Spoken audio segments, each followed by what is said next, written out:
Hello, can you hear me? Does it all work this time? The camera's on. I can see myself. I've got a new logo. The market is tanking. Sounds like a typical day where I give an update on my quarterly report, quarterly performance. Hi everyone. So as usual, Q2 report, update on progress on the portfolio, how everything's going. This stream is going to be recorded and then put on YouTube probably tomorrow. So if you miss anything, then you can just go back and watch it on YouTube, on youtube.com/Jaynemesis.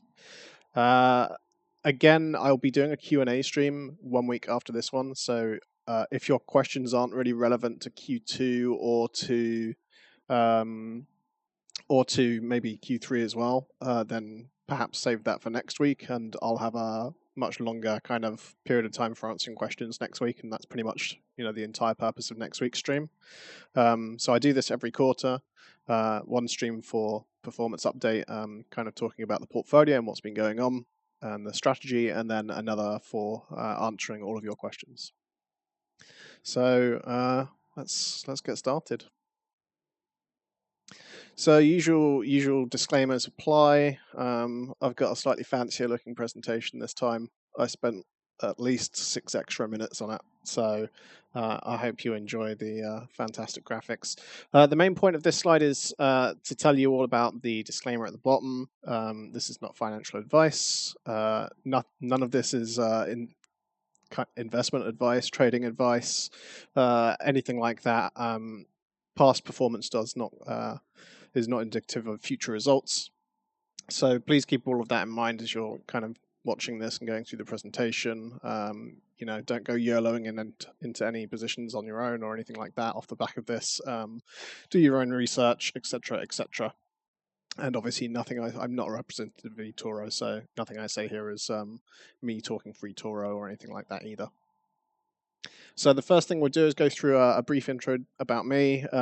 Probably most of you know me pretty well by now because I've been copy blocked, so there shouldn't be too many new people that don't understand the strategy or understand me, but I'm still going to go through it briefly for anyone who perhaps hasn't watched one of these before.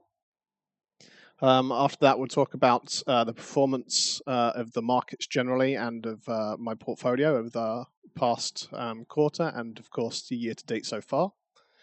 Then we'll talk about some of the highlights from that. So what's been going on in the markets themselves, what's been moving the markets, and of course what trades I've done off the back of that, and what opportunities I've seen and taken. And then we'll talk about the future, Q3, the rest of the year, what the outlook's looking like. And then finally we'll end up with a Q&A at the end. Depending on how many questions there are, then that's what I'll be spending the last bit of my time on.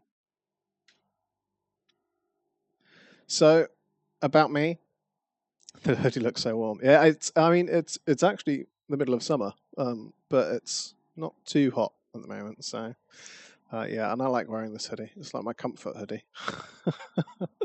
Okay, so about me, I've been investing now for well over 10 years. I was interested in investing when I was a teenager, and I've kind of spent more and more time of my free time investigating companies to invest in and all of these sorts of things since then. My background is in gaming and events. So I used to play quite a lot of esports tournaments for different organizations over the years, traveled around Europe attending events and winning very little prize money. And then after that, I moved into the industry behind that. So helping run some of the biggest events across Europe. I worked on events like Minecon for Minecraft. I obviously worked on Insomnia Gaming Festival in the UK, which was the UK's biggest gaming event. And obviously, I've been to all sorts of game launch events and things like that as well. I'm entirely self-taught in investing, so everything I know, more or less, has been taught by Googling and experience and listening to smarter people than me. So yeah, I've done that over the years, and the experience that I've got now, I think, is what makes me so competent as an investor. The fact that I've kind of lived this for most of my life now. So yeah, I've been doing it a long time, but everything up until this point pretty much has been self-taught. I primarily focus on fundamentals. In terms of, if we look at me from the perspective of a of a copier and someone who's looking for like what kind of investor I am. Fundamentals is what I do, not technicals really. A little bit of sentimental analysis, but really I prefer to look at balance sheets and things like that before making investments more than charts.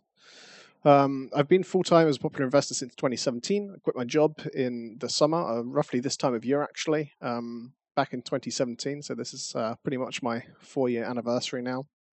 To do this full-time, and I've been doing that ever since, and I have no plans on changing that. I really enjoy what I do.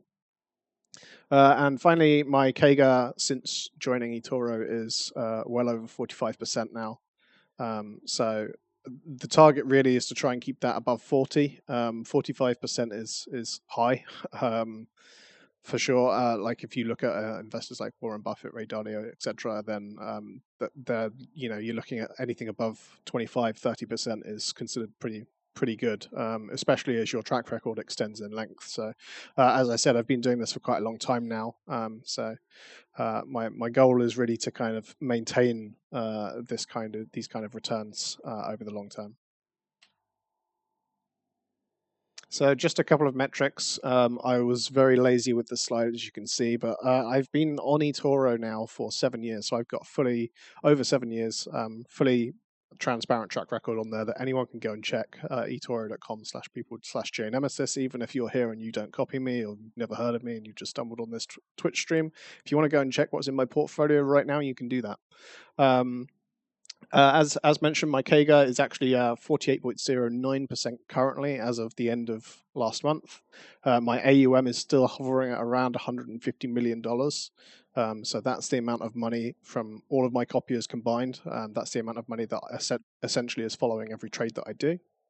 I've got over 30,000 copiers, and my lifetime returns since joining eToro, I should have probably put like an asterisk or something, since joining eToro is over 1,800% now.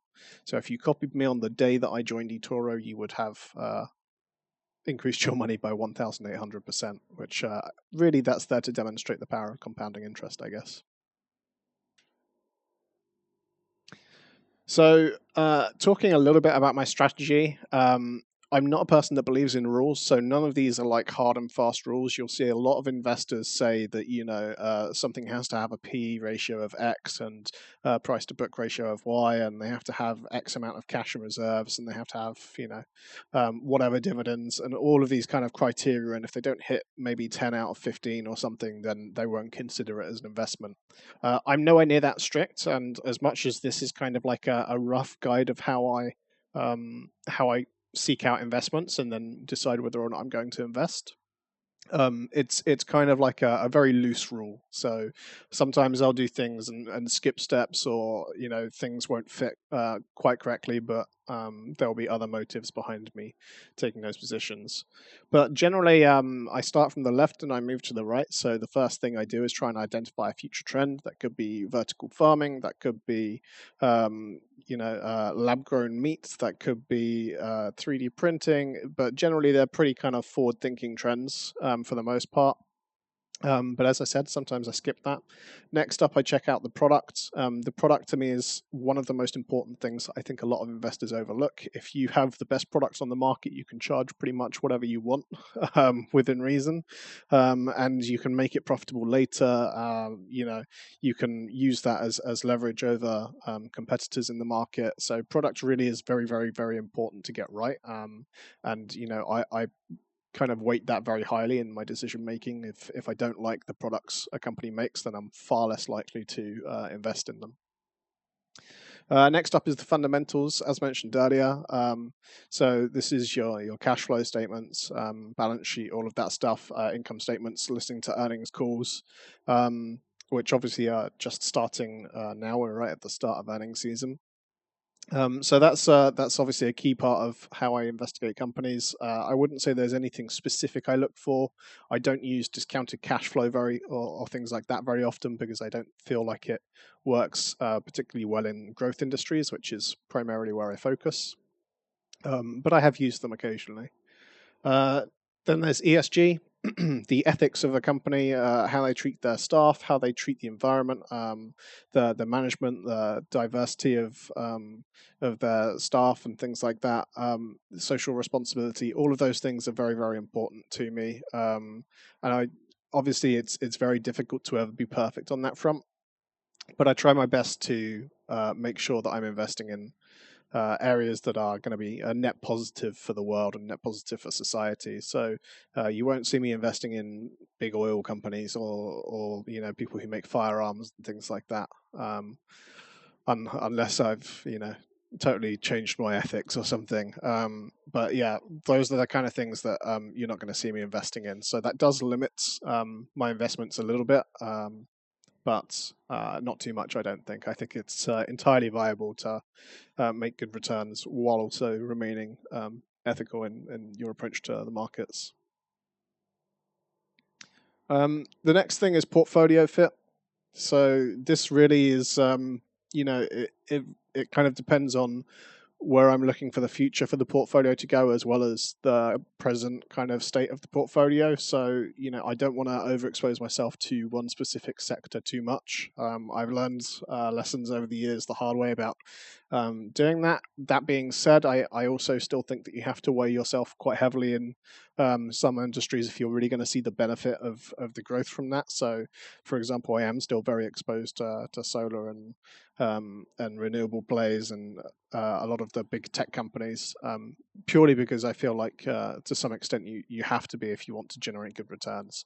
And obviously that does increase risk a bit, but it's about kind of recognizing and balancing that risk. Then there's finally the last two things are probably the least important, and there will be quite a few occasions even when I will just skip these steps entirely if I'm very, very confident on the things before it. So sentiment. So this is essentially the opinion of the world. It can be things like the political environment, the kind of social movements that you'll see. All sorts of things like that can affect sentiment. For example, at the moment, China is a good example of somewhere where the sentiment is pretty bearish overall, and China has had a very tough year in terms of the equities over there. So that's one of the core reasons, in fact, the core reason why I'm not investing in Chinese companies at the moment. And then technicals is the last one. So technicals, I do obviously know how to use charts and map things out and spot trends and things, but it's certainly not something I rely on. I'm not too fussed about getting specific entry prices and exit prices. I don't use price targets very often. For me, I still believe that understanding the business itself is going to be the best way of really understanding what the price for it should be trading at. So I do use technicals, but it's not a core part of my decision making. So this is a quick breakdown of my portfolio. Now, these aren't like the traditional headers you will see if you go and turn on Bloomberg, right? You will see consumer discretionary and things like that. I've split it down a bit more than that because I really wanted to give an idea of just like be a bit more specific on exactly where the money is. That being said, this is something that's incredibly difficult to really measure accurately. To say that one company is only in hydrogen when in reality they perhaps also deal with other areas. The same with semiconductors, even fitness, which is the biggest section. Obviously, there's a lot of overlap, and you could put a lot of these companies in multiple buckets. But this is the best way that I've kind of found to really explain where the money is. And the reason fitness is so high, you're probably thinking, why on earth is fitness right at the top? And it's basically because of Peloton. So Peloton is my biggest holding in my portfolio at the moment by a big margin. It's a very, very high conviction play. And that makes up the largest position in my portfolio, and that's pretty much just holding fitness at the top there. The other company that's in that category is Garmin, who obviously do lots of things besides just fitness. In fact, you could probably argue that fitness is a minority of the company. It's not even arguable, really. But that's the way that I decided to categorize it. Then after that, we've got semiconductors, B2B tech. So this is, the tech companies that are much more focused on selling to businesses rather than to consumers. Again, there are grey areas here. Then B2C tech, e-commerce, so the likes of Shopify, Etsy, things like that. And then you can see wind and solar make up a very sizable chunk of my portfolio. They've both had a pretty tough year so far. Then we have industrial cryptos making up a very, very small percentage. A lot of people think that I'm known only for investing in crypto, especially people who kind of look back at my track record. They think that all of my gains are based on crypto, and I think this is a demonstration of just how willing I am to make crypto a very, very small part of the portfolio. And actually, it's been lower than this numerous times this year as well. So. And then we have some finance, mainly fintech companies, hydrogen, auto, leisure, which is mainly theme parks in my portfolio at the moment. But that would be any sort of outdoor activities and entertainment. And then we have a kind of mixture of other smaller things making up the rest of the portfolio.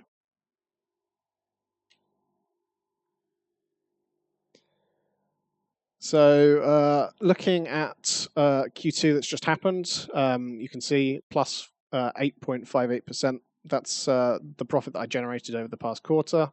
If we compare that with the US markets, you can see the S&P had a fantastic quarter, one of the best quarters I think I've ever seen actually for the S&P, up 11.17%, which is huge. The Nasdaq is lagging behind that, 8.23%, just behind what I managed for the quarter, and the Russell 2000 is far, far lower. So the Russell 2000 being the small cap stocks primarily.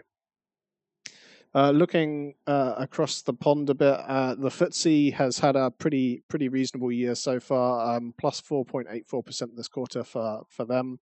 For the UK stocks. Again, these are generally some of the kind of older companies, so a lot of oil companies and things, which would explain why the FTSE's done reasonably well. Oil obviously had a pretty hard time last year, and this year it's been a big recovery play, and not something that I've really been able to benefit from because of the ethics I mentioned earlier. The DAX is the German market, and again, there's only a handful of companies that make up this index, so there's a lot of waiting for industrials and for car companies in there. So, these are kind of glimpses into segments of the markets in some way. Stocks 50 is the European major stocks. Again, pretty similar story. And then the cryptos you can see have had a pretty horrific quarter. Last quarter, if you go back and watch the video from my update last quarter, I said that I think that cryptos are due for a correction in Q2 or Q3, and it looks like we've had that. I'm still pretty confident that this isn't a full bear cycle that a lot of people think it is. But as you can see from these numbers, it's if you've been holding on, it's been a pretty grim time. So Bitcoin down 40%, the Bitwise 10, which is the top 10 cryptocurrencies by market cap, down over 50%. And actually the top 100 crypto index has actually fared up pretty well, so only 10% down. So the small cap cryptos have actually outperformed this quarter quite substantially. So if you have your money in some of the smaller cryptos, you may have done reasonably well and perhaps even turned a profit. Changing that to year to date, I think there's a few important things to highlight. First of all, I'll just mention, obviously, my profit is plus 24.36%. So I am beating everything on here except for the CIX 100. So I've outperformed Bitcoin so far this year, outperformed all of the major indices. If you copied me in the middle of January, then you may not feel that because a lot of the gains this year were made in the first 2 weeks of the markets. So potentially you may have missed a little bit of that game, and because of the compounding effect, you could have missed a bit more. But the point is that I am over the course of the year so far outperforming. So I'm still very, very pleased with the results that we've got currently. What's interesting here is the S&P 500, 14.5%. So again, this is absolutely huge for the S&P. When you compare it with what the S&P kind of gets on an average year, you're lucky if it kind of breaches the 10% mark. So obviously, we're not even halfway through the year yet. Well, we are now halfway through the year, and it's over 14% in profit. The other kind of thing that I think is something to consider here is that obviously most of those gains were made this quarter for the S&P 500. So there was a real shift towards the kind of the opening up plays in US equities, and that's really what we've seen play out. Whereas the Nasdaq had a weak quarter, and if you look at the Nasdaq here, you can see that the Nasdaq's much more balanced. It's kind of made its profit over both quarters, whereas the S&P is much more heavily weighted towards this quarter. The Russell as well. So the Russell had the weakest quarter out of, I think, everything. Almost. Okay, maybe not some of the European stuff, but one of the weakest, certainly the weakest out of the major US indices. I don't include the Dow Jones on here, but this is the last quarter was weaker than Dow Jones as well. And yet it's still up around 17% for the year. So pretty incredible gains there for investing in some of the small cap stuff. That's something that unfortunately I don't have that much access to on eToro due to the AUM. Investing in small caps is something that simply can't happen a lot of the time. I can't invest in companies that have low market caps. There's simply not enough liquidity for me to open a position with the amount of money that is copying me. European markets have held up really, really well this year. I think in the Q4 report, I actually said that I was pretty bullish on Europe generally, and expected Europe to do well. Of course, the only downside, the only potential thing holding that back was COVID. But you can see that the markets have done pretty well overall. We've seen a rebound, as mentioned, as people have moved towards safer plays, and Europe has got a lot of safer plays. They don't tend to have quite such crazy innovative companies as the US markets do overall, certainly not in the top of these indices. And then looking at crypto again, so you can see that Bitcoin is green for the year. Bitwise 10, I put an asterisk next to that because this index only started trading just before the start of the year, so I think that number may be inaccurate. I didn't really have time to Google around and find out what was wrong with it. But I'm relatively sure that number is incorrect. So, take that with a pinch of salt. The CIX 100, really, really, really strong year. That's not surprising at all, considering what we've seen going on with the NFT space and DeFi as well. Again, something that we don't have that much exposure to on eToro, although eToro have started to add a lot more cryptocurrencies recently. So it may well be that we get more opportunities investing in crypto moving forward. It's not that it's an unverified number. That is the real number from the Bitwise 10. It's just that I don't trust it. I don't know what's happened, but I feel like Bitwise have miscalculated it somehow. Well, yeah, very, very strange.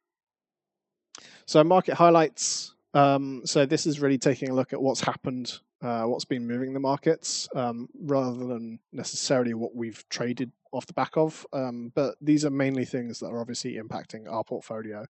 So inflation goes burr. That was a joke, obviously, about the money printing that's been going on. The US dollar has had a pretty bumpy ride, it's fair to say, since the start of the year, and we've seen some very wild volatility in the markets, especially in the bond markets, compared to what we've normally would see. The bond markets have had obviously a really, really good past 25 years or so, been in the bull market really all of that time, and this year we've really seen things get very, very rocky there, as people speculate about where interest rates are going and when interest rates will be lifted by the Fed in the US. So that's been a major hurdle for the portfolio, and obviously that has a huge impact on everything that we're investing in, because all of the companies that we're investing in, have well, most of them certainly have corporate debt, so they're on the corporate bond markets, and obviously those prices are very closely correlated with government bonds. So it's been a rough ride as investors are trying to figure out where they want to put their money. So keeping track of inflation is incredibly important. I do think still that this is transitory, even after the most recent numbers, which were a bit more scary. I think it was 5.4% in the latest numbers for the consumer price index in the US, which is definitely on the higher side and a bit higher than I was expecting, but it's still within the range of me feeling pretty comfortable about the situation. And I'm not really one to be kind of swaying from one sector to another. I much prefer to stick to my guns on what I think is the long term narrative of what's going to do well. The effect of inflation, of course, is that we've seen a lot of commodity prices rising substantially as well. So things like copper and steel and stuff like that have, and lumber has been the one that Bloomberg's talking about a lot, have really been hit hard by the impact of the money printing. The renewable energy has had a pretty tough year. There was a real kind of hype around it towards the start of the year, this kind of bubble moment.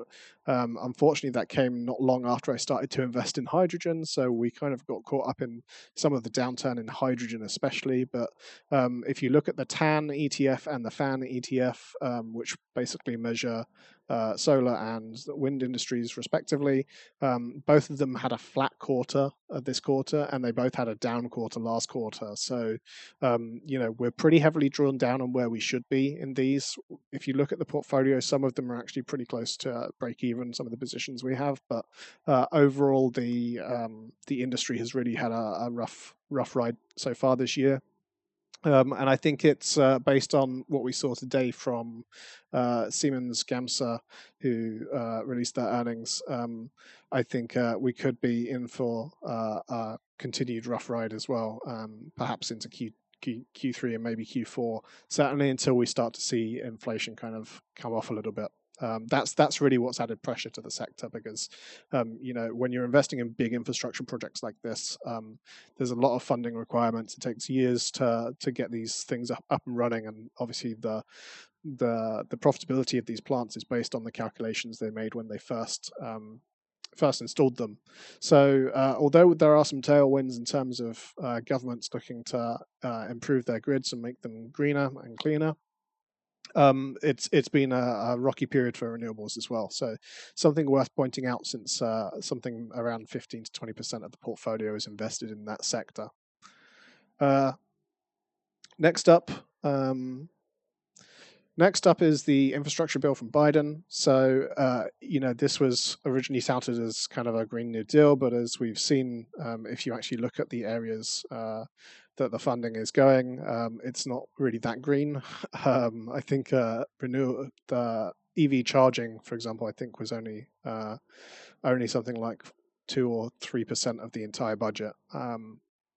So what's interesting about this, though, is the impact that it could have on other areas. So I mean, it will have an impact on things like renewables, certainly, but I think it's infrastructure generally that they're looking at. So there's potential to look at things like water, to look at railways, even airport infrastructure, things like that.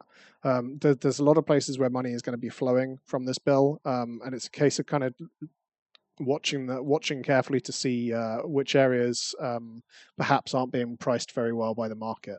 So that's something that I'm looking at actively even now, and I have been looking at pretty much since it was announced, to try and see if there are any opportunities there that I like the look of. I've been pretty desperate to find a good play in railways for a while now, and I still think that railways are going to be a big future trend. But for the time being, I've not found anything that I like too much. But a lot of this budget is going towards railways as well. I think it's the second biggest sector that money is going to be flowing into. We've also had a big semiconductor shortage. I mean, that's still ongoing. I think realistically, if you look at TSM and some of the other companies, TSM actually also reported earnings today. If you look at what they're saying, there's very much a feeling that this could continue for, perhaps another year or so before things really start to flatten out. There's a lot of additional risk in this industry as a result, because it's such a capital expenditure intensive industry, and so focused on R&D spending and things. And so you've got all of these big companies like TSM that are committing to building new factories and really investing a lot of money to start to scale up and meet this demand. But of course, it could be very tricky for them to really kind of do that in a way that doesn't overexpose themselves. It's a very tricky balancing act on making sure that they're spending a sensible amount of money, but not too much money. Variants of vaccines, I'm getting almost a bit tired of talking about it. I'm sure everyone is, but it's something that we need to continue monitoring. There's been obviously the Delta variant is probably the big story for Q2, and perhaps retreating from the reopening play a bit as people were kind of fearful about what this means, and if the vaccines were going to be effective or not. So far, the vaccines look okay. We're seeing the UK opening up, perhaps maybe a bit too fast. And other countries in Europe as well, I think, are likely to follow that lead. So regardless of whether people want it or not, I think we're going to find out. We're going to find out how well the economy can handle this, and also how much people really trust that opening up, and if they're really willing to go out and start spending money again and going out and doing things. I think it's going to be a much more kind of gradual effect than a lot of people expect, and I think some of the stocks in and around the opening up trend are a bit overvalued as a result of that.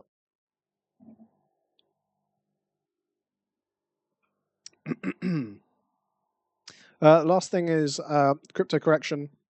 So I touched on it on the previous couple of slides, but we did basically foresee this correction. Obviously not to the day or to the hour, but we were expecting a pullback.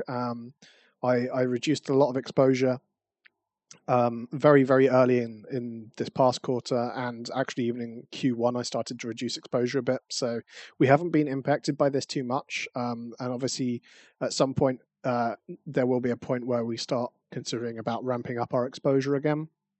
For the time being, I'm willing to kind of keep watching it play out and see where things land. We do have some exposure, so we are getting more drawn down as the market continues to kind of fall. Although it looks like it's somewhat steady, I expect that we probably have another leg down left before we're really at the bottom, and it's worth increasing our exposure a lot. But yeah, this obviously was another important trend. In Q1, cryptos did extremely well. Q2, not so much. So another area that we'll be watching. In terms of the trades that I've done specifically and the kind of positioning of the portfolio, the first thing obviously I'm going to brag about is Peloton. Peloton is by far the highest conviction player I have, especially when it drew down all the way down to around $80 a share. It's currently, even after its pullback now, as the markets are dropping over the past couple of days, even now it's still sitting at around $110. I still feel that is undervalued compared to the growth that they have ahead of them. And so I'm still adding more and more. Even on this small drop now, I've been adding more to the position. Although I am starting to reach the limit of how large I would really feel comfortable with that position getting, because obviously it is kind of reducing the effects of diversification and even hedging to some extent. But it's my largest position. We made a lot of money, basically catching that bounce from the bottom. We were exposed to it before it happened, obviously, as well. So we did get drawn down, but then we added to the position, and it's rallied substantially back up to somewhat sensible levels where it is now. I think that we're going to see another good quarter from them when their earnings come out, and I think that trend is going to continue for the rest of the year as well. I don't think this is a trend that's really going to change or be impacted that much by the opening up trends. So I'm pretty confident in the company, regardless of what's going on in the world relating to COVID and things like that. I think that working out from home is a trend that's here to stay. And I think that they have one of the strongest brands of any company that I've looked at. Next up is China. So also in the early stages of Q2, I removed exposure to all of my Chinese companies. It felt very much like the sentiment was actually getting worse, not better. I was hoping that it would improve, and so I decided to cut out of China pretty early. And I think if you look across a lot of other popular investors' portfolios, or if you just go and look at some of the Chinese indices and or some of the big names from China, you'll see that that was a very, very good decision in looking back at it in hindsight. So I closed out Xinyi Solar, Alibaba, Tencent, and Neo. Those were the positions that I had at the time. It's a very tricky decision actually, because when you look at the valuations of these companies, they're pretty clearly undervalued, some of them, and they have a lot of growth ahead of them. But with what's going on in China regarding the kind of control that the Chinese government is trying to put on mergers and acquisitions and on capital inflows and outflows for these companies as well. I felt like it was worth getting out of that market, and we have managed to find some good alternatives to some of those things as well. So, for example, solar, there's plenty of opportunities outside of China, and likewise, Tencent was replaced with Sony. They're invested in actually a lot of the same projects even as well. Both got a stake in Epic Games, both obviously big in the music industry and movie industry and things. So we've kind of kept similar kind of portfolio exposure, or tried to, but we have reduced pretty substantially our position in China right at the start, and it's looking like that was a good decision. Crypto correction, yeah, I've already talked about it. Some of these points are kind of recycled in some ways, because they're things that have been trends that have moved the markets, and then some of them are trends that I've traded, and then some of them, as you'll see in a minute when we go on to our looking forward slide, you'll see that they're also trends that we're still watching going forward. So this may feel a bit repetitive, but yeah, crypto correction. I've done a few swing trades, but realistically, I basically just removed all exposure during the first half of Q2. As you can see, I've listed a few of the ones there that I've no longer got exposure to, but did, or certainly reduced exposure to. So Binance Coin, that had a fantastic run. We caught that early. One of few people that were invested in that when it was still in the 50s and 60s area. We rode it up into the 300s and took our profits and left. And perhaps we may have left a bit early, perhaps not. We'll see, I guess, over the long term. But I think Binance has got some struggles of its own in terms of the exchange at the moment, and I think the DeFi trend will shift back towards Ethereum more rather than Binance Smart Chain as well. But overall, pretty happy with how I've traded this market. And as I said, eToro adding these new coins. I mean, looking at this list here, 3 of those 7 coins were not listed on eToro at the start of the year. So it's been really nice to be able to trade those. The last thing is renewables. As mentioned, they had a really, really tough start to the year, and my approach really has just been to hold on to them and hold through it, because I am not sure when specifically we're going to see the trend change, because it's very difficult to balance between the headwinds that we've got in terms of the prices for raw materials and things like that, and obviously even COVID to some extent. Just slowing things down and logistics. So there's a lot of supply chain issues just generally still around the world at the moment that are still kind of rippling from when that boat got stuck in the Suez Canal. But so we've got those kind of headwinds, but we have still got the tailwind of the fact that Biden is now in the US and they're starting to push much harder into renewables, and US opportunities are increasing quite substantially in this field. And I also feel like throughout the rest of the world, the opportunities here are growing as well. So I decided to basically just stick with it and hold through it. And so that's something that we're going to have to continue doing through Q3. Maybe even Q4 will be bad as well. Certainly, I'm not expecting this to be a great overall year for the sector, but I do think that maintaining exposure there will reward us over the long term. So that's the approach that I took through Q2, and it's probably what I'll do through Q3 as well. So for Q3, COVID obviously is still one of the biggest things that we need to keep track of. What's going on with it, with new variants, things like that. Obviously, the Euros have possibly helped spread it quite a lot faster in Europe again. I think fourth kind of wave of lockdowns is on the cards for a lot of countries in Europe.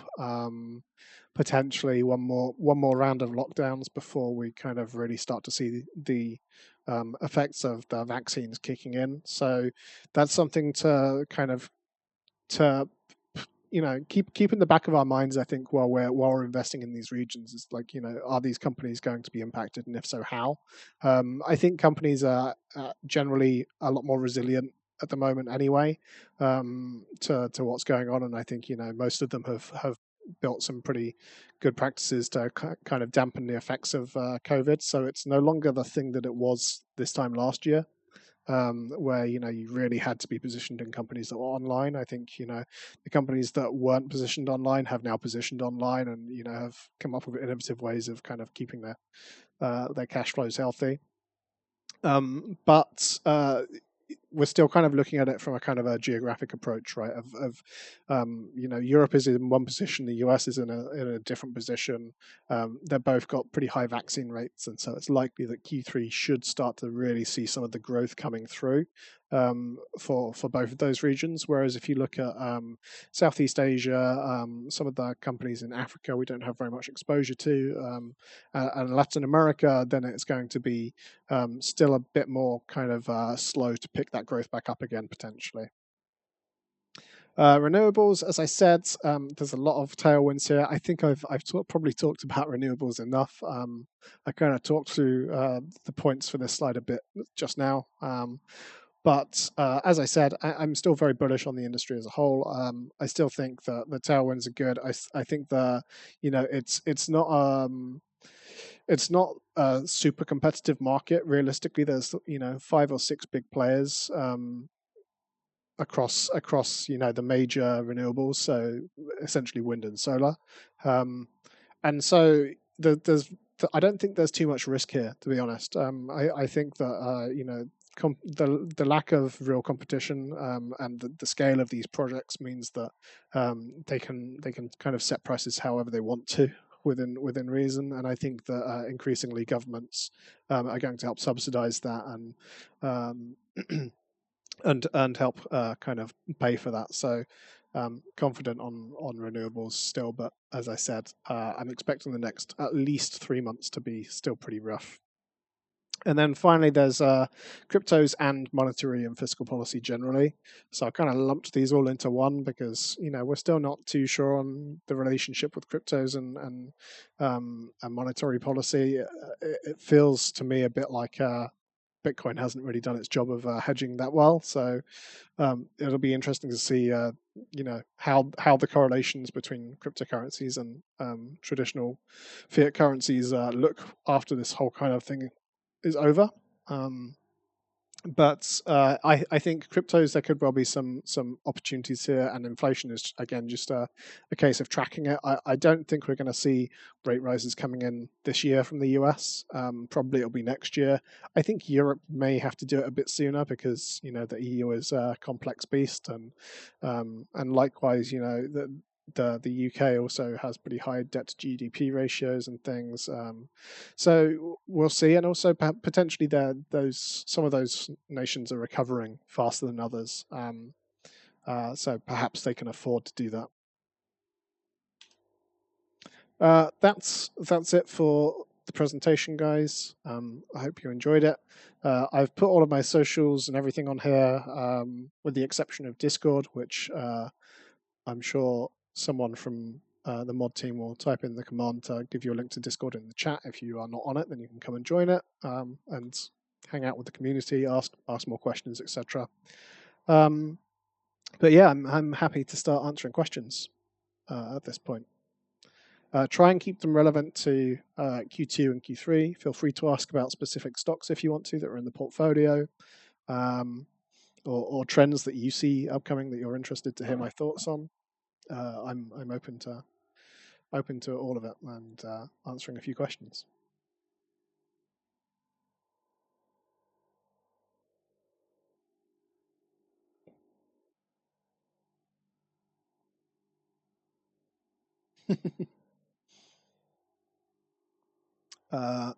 Everyone's saying OnePlus Corsair. Oh, okay. So I guess you just want me to explain my view on Corsair. Yeah, Corsair is an interesting one. I mean, the post I wrote about Corsair was pretty poorly timed on eToro, I must say. But I did it because there was this hype around the stock all of a sudden from Wall Street bets, and I really wanted to point out that I fundamentally believe in the management team, in the products that they're offering, and in their scope for growth as well, just generally. Especially the acquisitions that Corsair have been making over the past few years. I think that they're essentially building a big ecosystem in the space, and I actually was pretty kind of upfront about the state of the financial situation. I said that realistically they may well need to issue out some more bonds soon and raise some more capital, but corporate bond markets are pretty favorable at the moment. Honestly, borrowing money is quite cheap to fund growth, so it really benefits a company like Corsair. And I think when you look at the track record of the management and where they've been investing that money and how they've been growing the company, it looks very, very promising. I think Corsair is still a company that could well achieve 100% growth years potentially. Obviously 2020 will have taken some of that and kind of brought it forward a bit. Those people that were on the edge about buying a webcam probably thought they needed a webcam for their Zoom meetings, not that they actually sell webcams. That's kind of an awful example, but they sell a lot of equipment, surrounding that. So, for example, Elgato lights and recording devices, screen capture devices, things like that. But they're also going to benefit from the opening up side of things as well. LAN parties like DreamHack in Sweden and things like that are going to come back, and when they do, we should expect to see a big increase in sales again.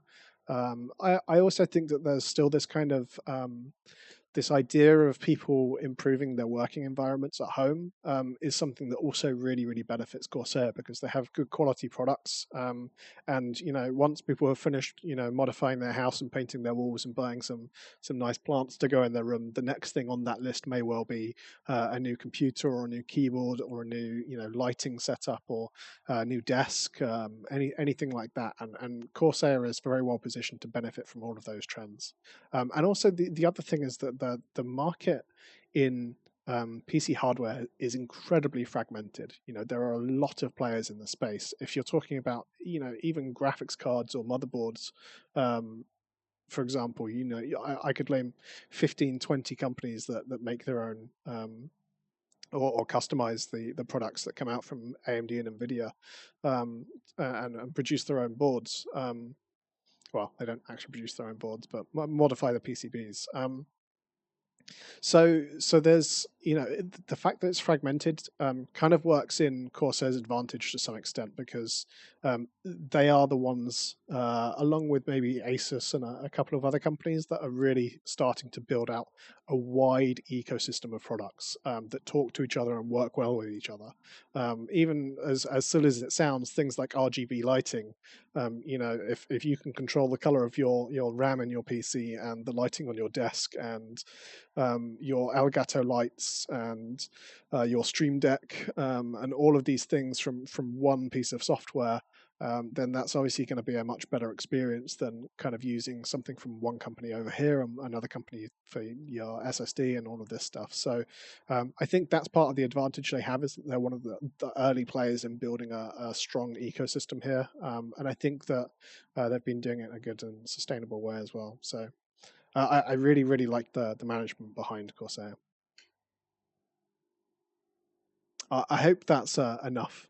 I don't know if you wanted more than that, but hopefully that's enough. Uh,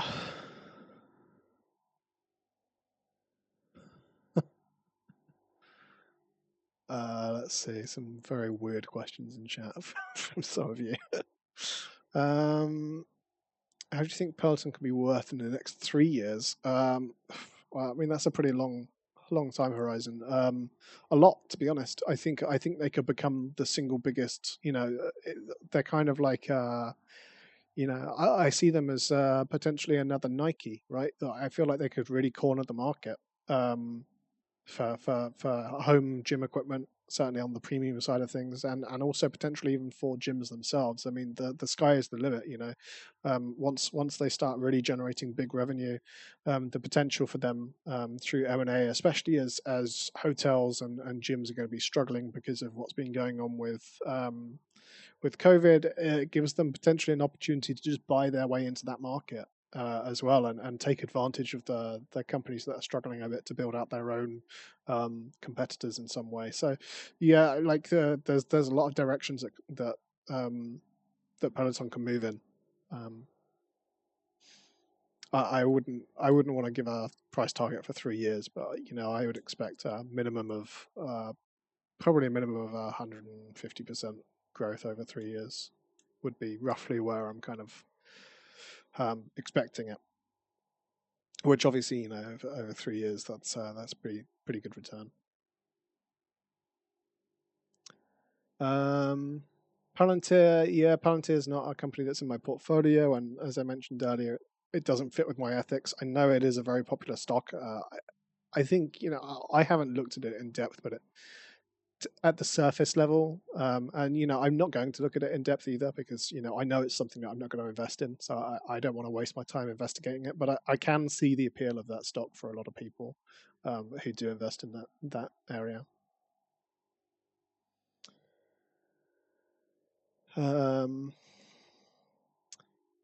Any thoughts on SolarEdge and Sunrun for Q3? Yeah, so Sunrun has had an absolutely awful day today, and yesterday as well. Really, really down hard. I think Sunrun specifically is one that caught my attention, and I've been kind of flip flopping on my thoughts on Sunrun over the years, but I wasn't too happy when they sold off their solar or split out the solar production side of things to Maxion. But I know I'm thinking of SunPower, not Sunrun. Sorry.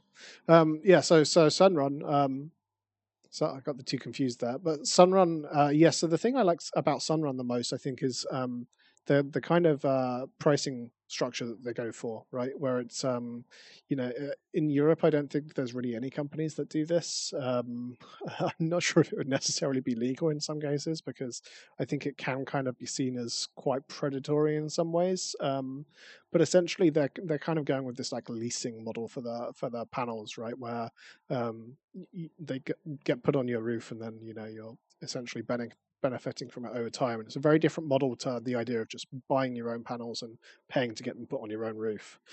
Instead, it's a system where they kind of put the panels on the roof for you, and then you kind of finance that over time, and they give you cheaper electricity or whatever based on what it's producing. So I like that model, but I think what I really like about it is that I think that residential solar in the US is going to absolutely explode over the next, probably over the next 1 to 2 years, I would say. And I think there's kind of three major trends backing that. So the first is the state of the grid and blackouts in the US. Obviously, Texas hit the headlines, but in California, there have been a lot of power blackouts as well. And with the wildfires and other stuff that's kind of going on all the way up that West Coast of America. I think that there's going to be a growing demand from people to be a bit more self-sufficient in their own power. And Sunrun is the obvious choice, really. I think in that space for residential for most people, and I think it's the first one they're going to stumble upon, and I think their pricing model is very favourable to a lot of people who otherwise perhaps wouldn't even consider it. And obviously, that's a huge market. The vast majority of people in the US still don't have solar panels. So I think that's in their favor. I also think the trend of people switching to EVs is very much in their favor. if you look at the new Ford F-150, which kind of brags about its ability to act as a battery for your house as well as just a battery in the car itself. This also kind of ties in with the blackout kind of theming, but also an EV just makes much more sense if you're generating your own electricity from solar. It's much cheaper to charge it. Again, like the US isn't like China or even like Europe. Pretty much every house in the US is a pretty big lot, and they have generally they have garages and they have driveways, so charging your EVs isn't going to be a problem there. So EV adoption should accelerate under Biden as infrastructure improves and as options improve. And when it does, I expect there to be a knock-on effect for solar off the back of that. So yeah, there's the blackout situation, there's the EV situation, and then I think the final thing is just kind of awareness around climate change and some of the kind of climate change driven extreme weather events like the forest fires, droughts, things like that. I think that's also going to increasingly be a motivator for people, especially as millennials start to buy their own houses and kind of move out more. And I expect that trend to also be a nice tailwind for them. So in terms of like the theming behind it, that's why I'm bullish on Sunrun. SolarEdge is, SolarEdge and Enphase, I think, are just two sensible plays in that market. Essentially they have a more or less a duopoly on inverters, both at kind of solar farm level and at maybe not really big solar farm level, but certainly at like medium-sized solar farm level and in the residential space. So I think both there's a strong case to be made to own both of them, and that's what I do.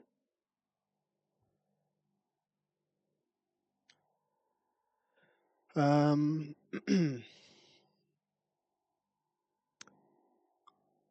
nice. It feels like the questions are a bit more controllable this time.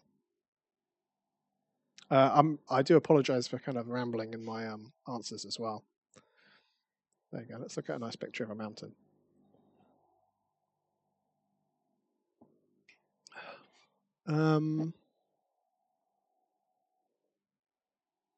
Thoughts on the housing market in the UK? Might be your cup of tea. What are your thoughts? Yeah, I mean, the housing market and property markets generally are interesting to me. One of the things I'm most interested in is kind of expanding from that infrastructure side of things in terms of things like charging stations and that side of stuff, and potentially, because people don't own their own driveways, how we're going to solve the problem of charging EVs in Europe, especially. And so I think there is potentially opportunities there if we find a good REIT that is kind of invested in the right sort of spaces. But I also think that maybe a lot of the potential there lies with people who already have destinations that people go to on a weekly or at the very least monthly basis, right? So people who can't charge their car at home are probably going to be going shopping every week. So our supermarket's going to be a good play because all of a sudden the value of their real estate is going to increase because they can put charges on it and maybe even turn that into an additional revenue stream, or lease that land out to another company to put charges on. And it's like a value add for them and their business as well.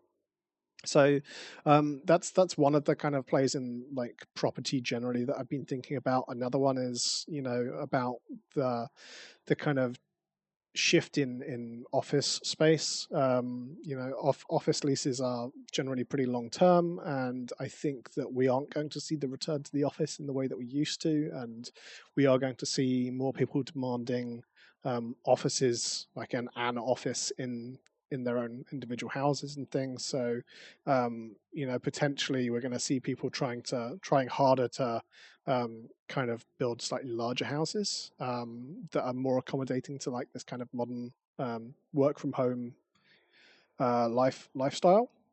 So it's about then trying to identify who are the developers that are going to kind of make an impact in that area, right? So it's not going to be the really urban developers, I don't think, because we're going to see people move out into towns more and out into villages and things. So yeah, like there is potential around that if you find the right companies that are kind of identifying these trends and taking advantage of them. And obviously, I think the housing market, I mean globally even to some extent, is in a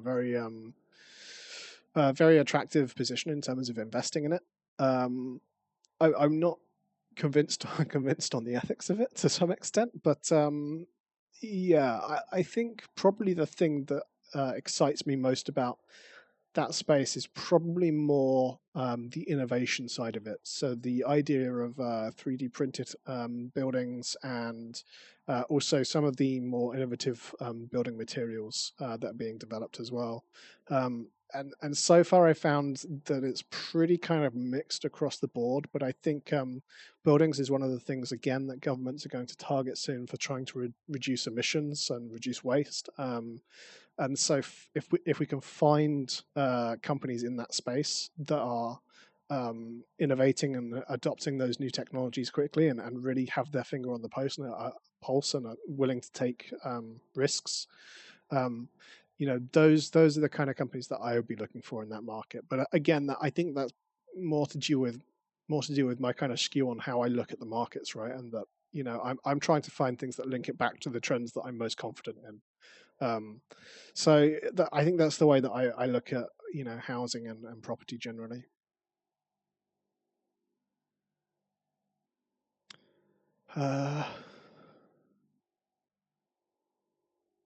Lots and lots of questions. I think people are asking me to talk about Tesla. Yeah, Tesla, pretty bearish on them, honestly. I think they're a great company and they've done great things. They're certainly one of the leaders in battery technology. They're one of the leaders in autonomous vehicles. They're one of the only car companies that's actually turning a profit at the moment, in the Western world at least. So there is a lot to like about them, but the thing I don't like is the valuation and I think the long term outlook. Right, the competition is growing rapidly, and this idea that everyone is miles behind them on self driving, I think, is a myth. Elon Musk kind of famously at this point stated that he was very very anti lidar. And in reality, the price of LiDAR has absolutely tumbled. And I think that if you combine LiDAR with actual physical, like street mapping, kind of like Google Street View, that is actually where autonomy is going to come first. I think I see the value, especially like in the economics of using kind of visual learning for self-driving, but I don't see that working so well in terms of being first to market. So I think Tesla, and I think that's priced in for Tesla. It's priced in that Tesla is going to be dominant in self-driving vehicles, and I don't think that's going to be the case. I think that we will see one of the traditional companies, or one of the offshoots that they own shares in, be first to market with that in controlled city environments. And realistically, if you think about where you're going to get into a self-driving taxi, it's probably in a city. You're not going to take a self-driving taxi across the country. That's just not reasonable. A much smaller market, and that weirdly is where Tesla has the big advantage because they are kind of going with this neural network self-learning system. So I think that their advantage there isn't that great. I think in terms of vehicles, I think there's the F-150 is huge competition for the Cybertruck. I mean, to be honest, I don't even see it as competition. The way I see it is that the Cybertruck's already won, lost even, and the F-150 has already won that battle. I would be very surprised if the Cybertruck outsells the F-150 in the US. And that's one example. Obviously we've had the ID3 and then the ID4 from VW, and we've got the Audi e-trons and all of these kind of crossovers, the Mustang Mach-E, all of these crossover vehicles coming out to compete with the Model Y. And I think Tesla still has the edge at the moment, but the rate at which these are coming out from competitors, and how quickly they're getting them to market now as well, is pretty staggering. So I think that's going to add a lot of pressure as well and start to kind of take away market share, and Tesla's market share will start to tumble. Tesla is still in a good position. I don't think they're going to disappear by any stretch of the imagination. I don't even necessarily think it's a bad investment, but I think that the optimism is all priced into Tesla, whereas there is no optimism around a lot of the legacy companies that I think could well catch up over the next 3 or 4 years.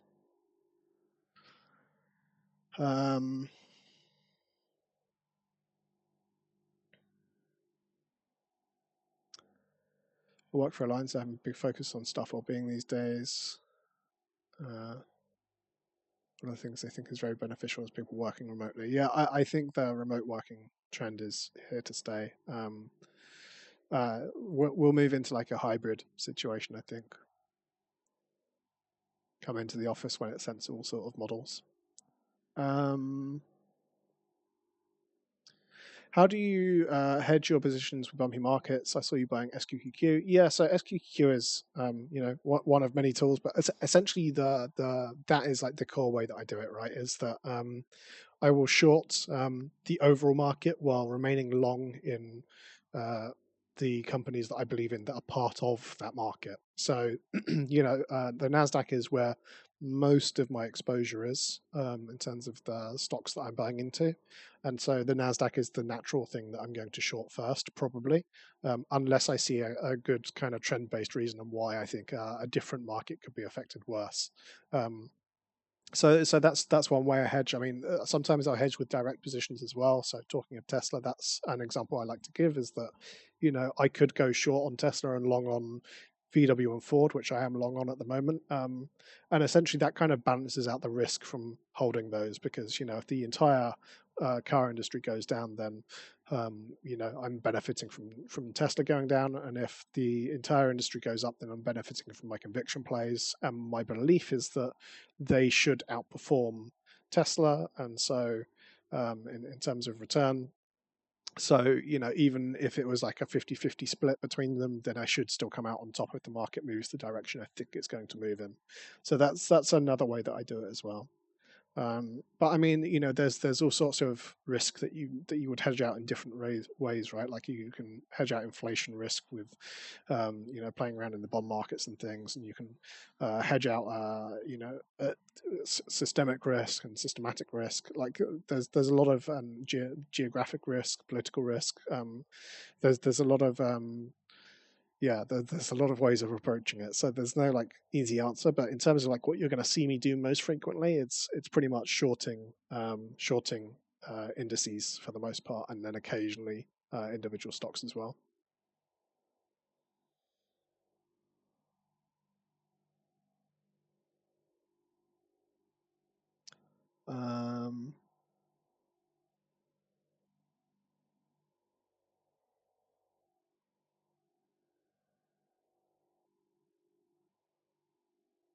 Lots of government committees spend Build Back Better. A lot of the beneficiaries are not in the portfolio. So I mean, I did kind of touch on this a little bit in the presentation. I mean, the UK isn't really what I focus on too much in terms of that. And also there's kind of limited options in the UK, and like for example, hydrogen is something that's got a lot of government support in the UK. In terms of Europe, I think the UK and maybe a couple of the Nordic countries are like the leaders in hydrogen specifically. And in the UK, there's a lot of money coming in from governments into that industry, but all of the companies that are kind of doing that in the UK are either vast multinationals like Siemens, who obviously do a lot of other things, and so the effect is kind of dampened, and so you can't really play the trend that way.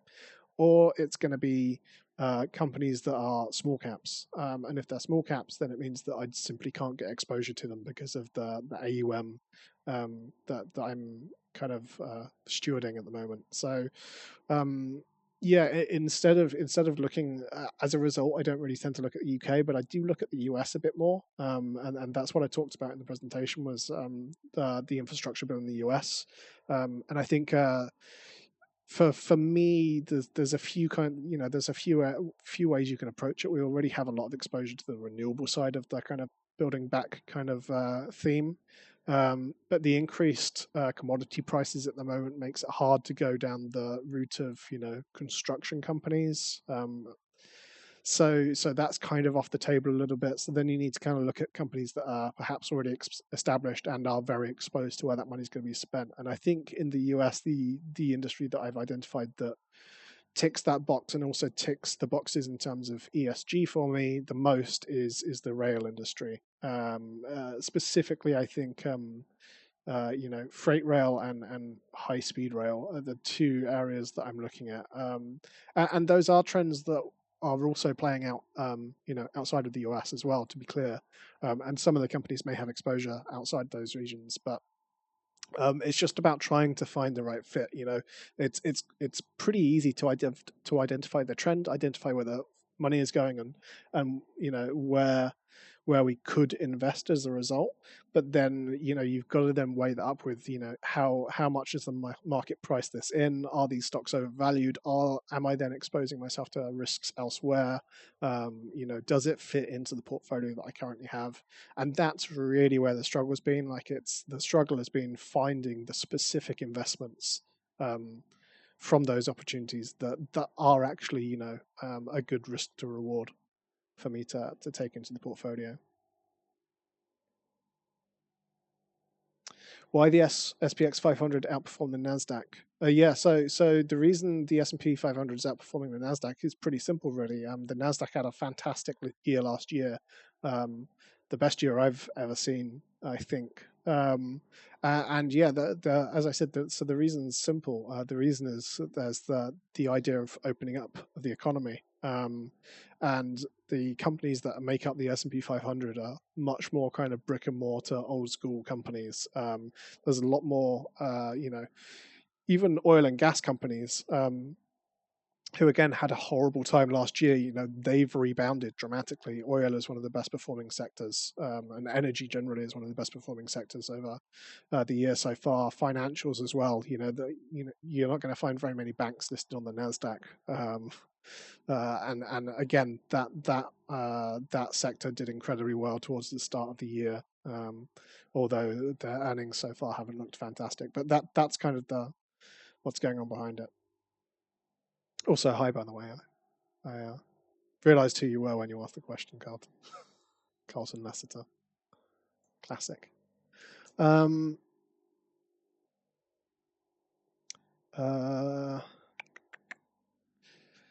would you copy to get exposure to small market cap? I mean, it's difficult because a lot of small cap stocks aren't even listed on eToro because they are small caps, right? So unless they see good demand for it, eToro, I'm saying, unless eToro see good demand for it from the community, they're not that likely to add them, and they'll focus on the big stuff. I touched on SGRE. I haven't gone through their full earnings and stuff yet, but I'm aware of the price movements, and it seems, from what I've looked at briefly, it seems like that's primarily from the increasing commodity prices and raw materials, basically. So yeah, that's going to continue to be a headwind for maybe the next 3 to 6 months, I think. But after that, hopefully things will calm down, and that will be priced into the stock. And there are tailwinds as well. So I did mention that earlier. Feel free to check out the recording on YouTube once it goes up. I'm not really in the business of recommending specific popular investors. I don't think eToro likes it too much when PIs talk good or bad about each other. So yeah, I'll let you decide. But if you join my Discord, there's a big community on there, and you can chat with them about who their favorites are and stuff. There's a lot of good advice. A lot of people that have been on eToro a long time and know a lot about a lot of the different popular investors.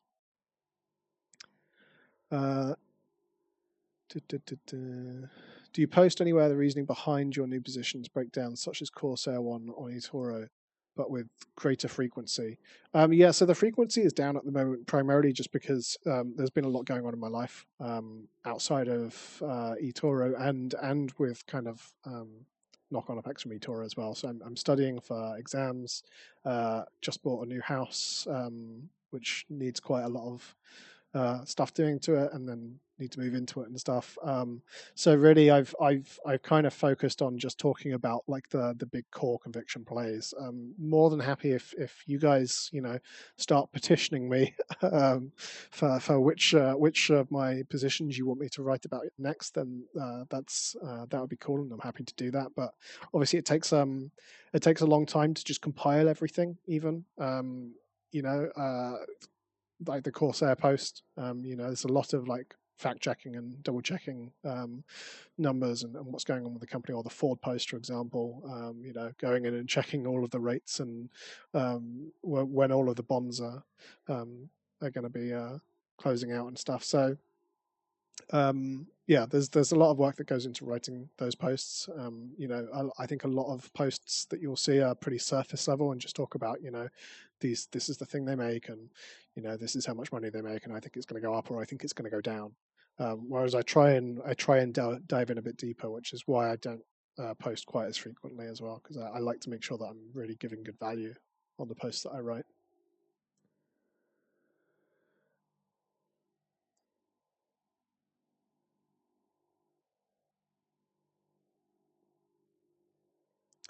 Do I have any book recommendations? Finish Humankind, which I recommended. Yeah, that's I really like that book. Let's see. I mean, I like a lot of books that aren't specifically around investing, actually. So it's kind of difficult. But I like books that are about like innovation and things like that. There's a climate change book I like a lot, and the name of it has just skipped me. Yeah, I can't think of it off the top of my head. But if you jump into Discord, and chat there, then I'll tell you about it. So I think the questions are drying up. Viewers are slowly declining. So yeah, that's going to do for today, guys. Thanks for tuning in. I hope it was insightful. If there are ways that you think I could improve on, what I'm communicating with you, then go ahead. I do, eventually, as I said, there's a lot going on at the moment, but I do plan on kind of making much more kind of deep dives into the portfolio allocation and how to track it and how to track risk and exposure and things like that. But realistically, that's probably not going to happen until next year. The author is David Wallace Wells. Is the author for that book. Yeah, so it's I'm always open to recommendations on how to improve communication with you guys. And hopefully you're content with the performance. We are still, outperforming. I think the second half is going to be a tricky one, similar to the first half. A lot of volatility and specific risk in some markets as a result of inflation and things like that. But overall, I'm happy with performance. I'm bullish, and hopefully you are too. So yeah, thanks for watching, guys. Again, you can follow me on all my social medias across here, and obviously on eToro. The video will be up on YouTube by the weekend, so if you missed it, feel free to go back and watch it there. Thanks for watching, everyone, and I'll see you guys next time.